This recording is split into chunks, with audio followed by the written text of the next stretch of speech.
Okay, B'Shem Hashem Na'aseh V'Natzliach. We are on Daf Tet Zayin 16. We have a new recording format. It'll gonna help us record quicker.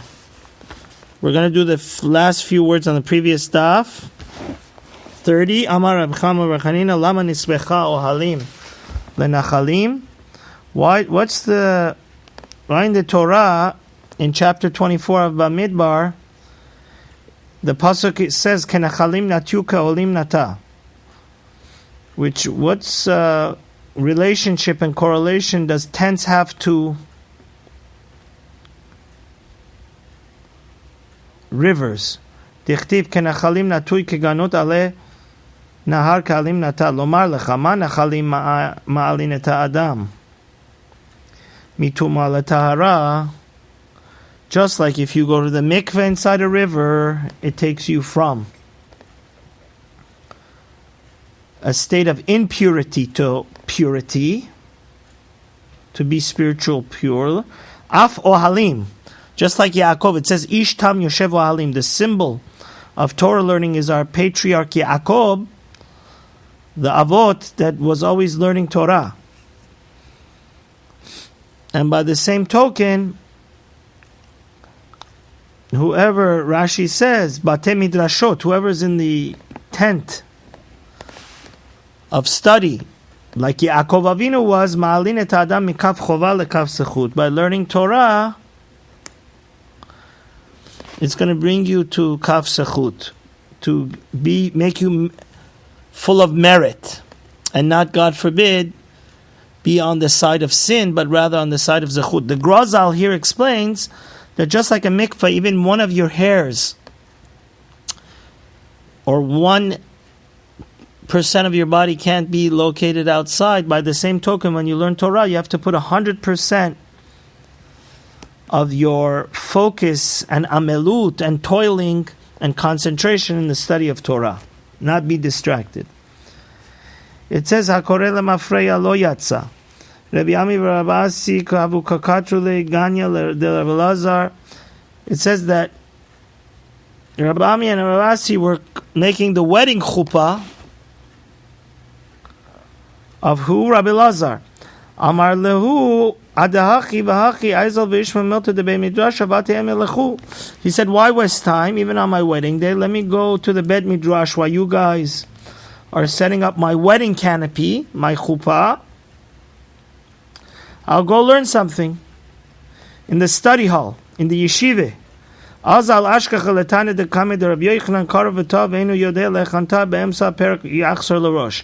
He saw that there was somebody in front of Rabbi Yochanan teaching that if you made a mistake in the Shema, and this is actually the halacha, like let's say ukshartam, you don't know if you're in the second paragraph or the first paragraph. If you're in the middle, then you go back to the beginning of your paragraph. Ben perek leperek yachzor leperek rishon. If you're in between the chapters, you go back to the beginning of Ahafta. Ben ketiva leketiva yachzor leketiva rishona. If you say uchtaftam al mezuzot betecha v'sharecha, you don't know if it's from the second paragraph or Shema or the first. When in doubt, go back to the first uchtaftam and then say v'ayam shamu again. And this is actually the halacha. Amar le Rabbi Yochanan lo shalosh shelo patach b'laman yirbu aval b'laman yirbu yemechem sarcha nakat. Rabbi Yochanan says, when do you have to go back uchtaftam if you didn't start laman yirbu? But if you already started laman yirbu yemechem sarcha nakat, it's just that you got distracted, but for sure we don't say you were that spaced out. And we're going to read the Shulchan Aruch. He says, "Haya omed b'chavtam ve'enu yodein b'chavtam shevasha rishona shevasha shniya chozer l'chavtam rishona v'ani milisho lo yitchil leman yirbu aval im chilma yirbu en tzarich lachzor tzarich nativati." So this is actually what Rabbi Yochanan says is the halacha, that once you got to leman yirbu,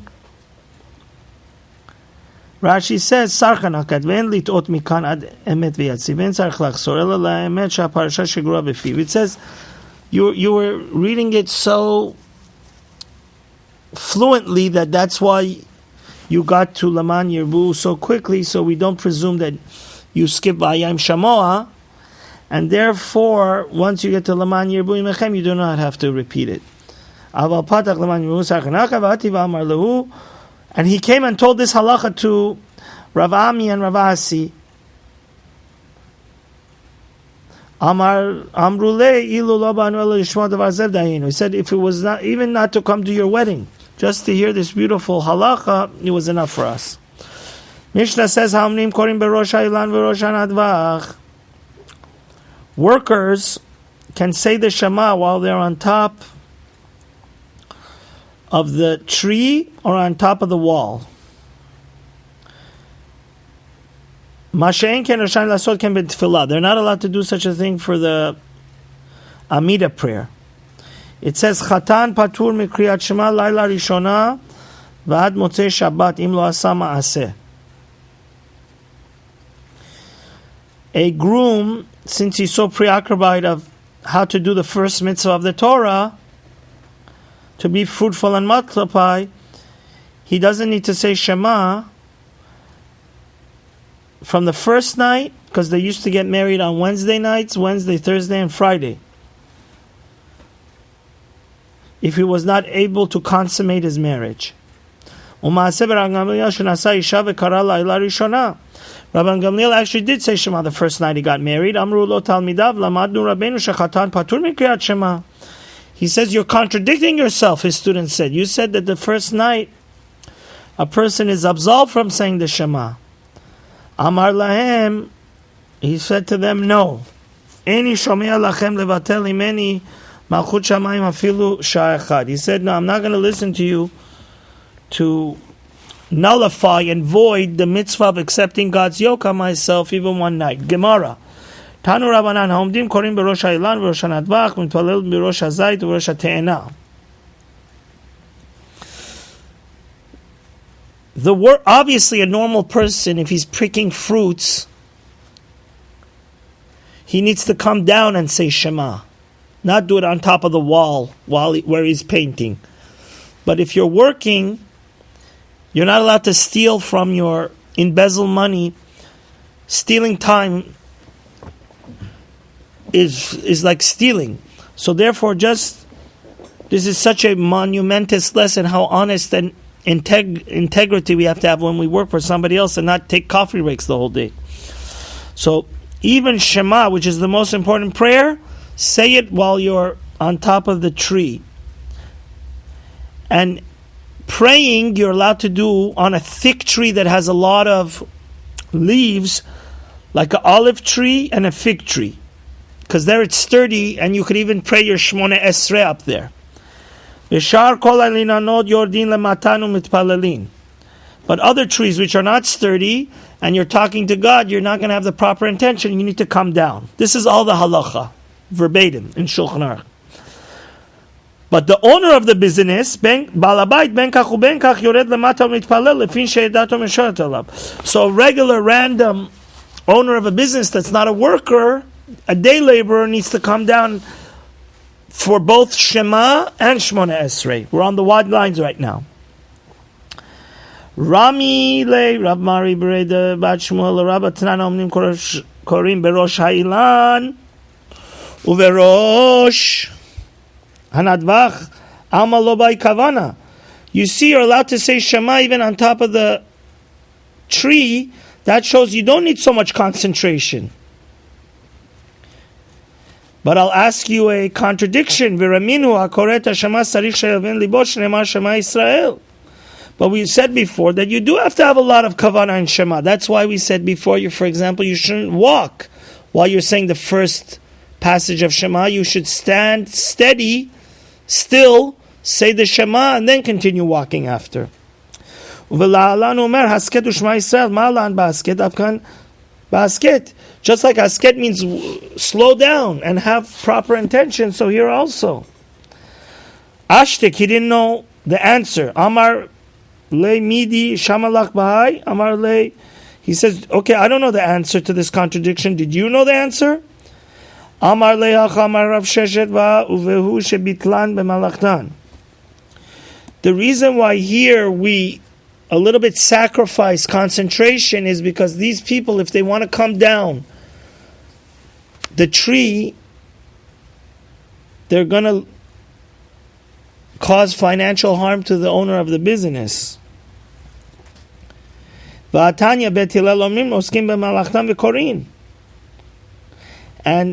a proof to this is Bet Hillel says that they can work and say Shema. So it's a contradiction. One place it says you have to have kavanah, one says you could work. Gemara says Lo kashya, kam beperek rishon va beperek sheni.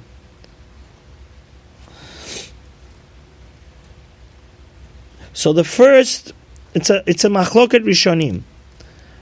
Some people say only Shema Yisrael and Baruch Shem you have to come down from the tree. Some say no, the entire paragraph of Vahafta, you can't work, you can't do anything else. Then the second paragraph you could be more lenient. Rashi says, Shebatla memachtan v'korin kedei shekorin bekavana reshayin libatel mimalachtan. So it does say one place that you're allowed to stop working to say the Shema with kavana. So the answer to the contradiction is depends. Watch the first chapter or the second chapter of Shema paragraph. Tanu Rabbanan, הפועלים שהיו עושים מלאכה אצל בעל הבית וקוראים קריאת שמע מברכים לפניה ולאחריה ויכולים פתאום מברכים לפניה ולאחריה. People that are working for their boss, they say Shema before and the blessings before and after the Shema, and they eat bread and they say a bracha before and after. And they obviously daven Shmona Esrei, מתפללים Shmona Esrei, אבל אין יורדים לפני הטבע. If you're a day laborer and working for somebody else, you cannot become the cantor. You cannot lead the services, the shaliach sibur. And if you're a kohen, you can't go and duchan because that takes a lot of time. V'en nosin kapehen. Gemara says, a contradiction. V'atanya me'en yudchet. We say they cannot pray a complete 18 blessings, but rather they have to pray in a brief version, a summarized versions of the 19 brachot, the 18 brachot of Shmona Esrei. The answer is Amar Rav Sheshet lo kashya, Rav Gamliel, Rav Yeshua. It depends who you follow, Rav Gamliel, Rav Yeshua. Rav Yeshua, my Iri. See, Rashi says, Haditnan b'tfil shar Rav Gamliel b'chol yom mitpalel adam Yudchet berachot. Rav Yeshua Amar me'en Yudchet. So according to Rabbi Yeshua, if you're a worker especially, you could pray the abridged version, the summarized version of the silent Amidah Shmona Esrei prayer. According to Rabbi Gamliel, no. As we learn, Gemara says, if it's going according to Rabbi Yeshua, my Ari Poalim afilu kol adam nami. Why specifically workers are allowed to read the abbreviated prayer? Even anybody is allowed to read the abbreviated prayer according to Rabbi Yeshua. So the Gemara changes its stance. Ela idi v'idi Rabbi Gamliel. Both of these are following Rabbi Gamliel's opinion. V'lo kashya, kan ba'osim b'scharan, kan she'osim b'seudatan. It depends if they are getting paid hourly for the work or they're only getting paid a very meager and low salary that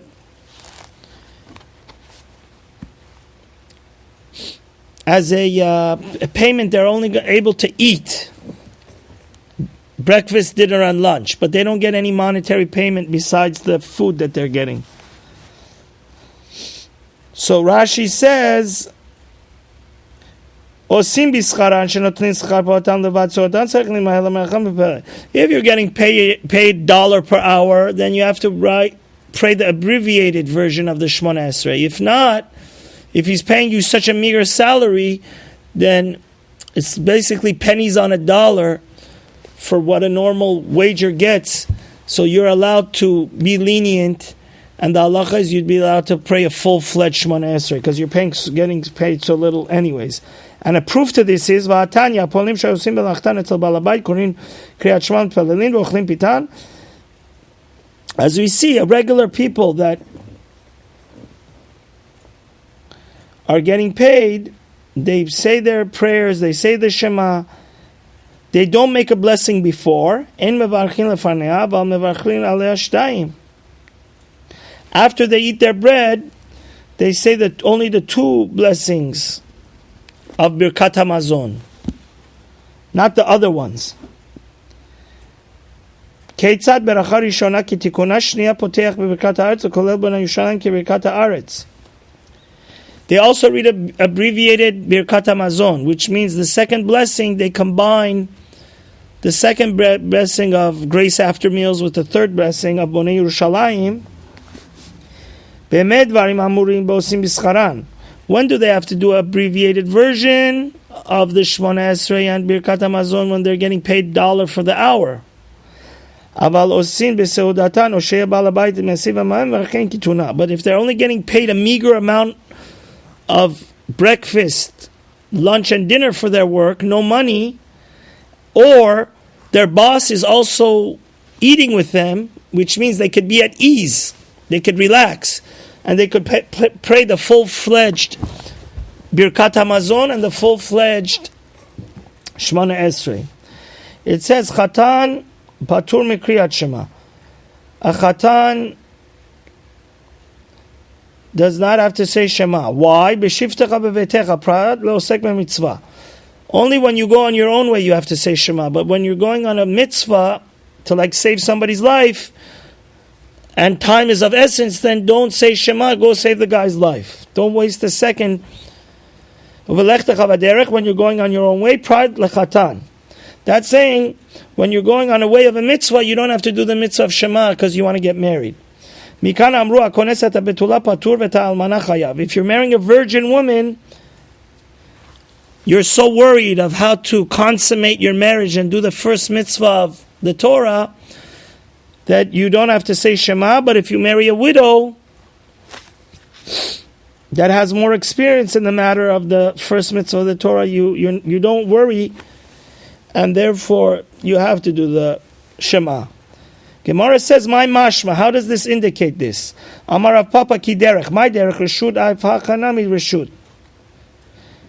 You only have to say Shema when you're going on a personal, private matter. But when you're going on a matter of a mitzvah, and the mitzvah is taking all of your concentration, then go ahead with the mitzvah and you don't have to do Shema. Milo askinan dekazel ledvar mitzvah afilu achamar rachman alikri. The Gemara says, no. Maybe you're going to do a mitzvah and still you have to read Shema. Gemara says, no, that's not the case. Im kein lema kra belechet. My belechtecha shma mina belechet didach hu de mechayiv ha de mitzvah peturet. Belechtecha says when you're going on a personal matter, but when you go, that's when you need to share Shema. But when you go on a matter of a mitzvah, you're absolved from doing the mitzvah of Shema, because osek ba mitzvah patura min mitzvah. When one mitzvah is taking all of your concentration, all the other mitzvahs of the Torah fall by the side and you don't need to do them.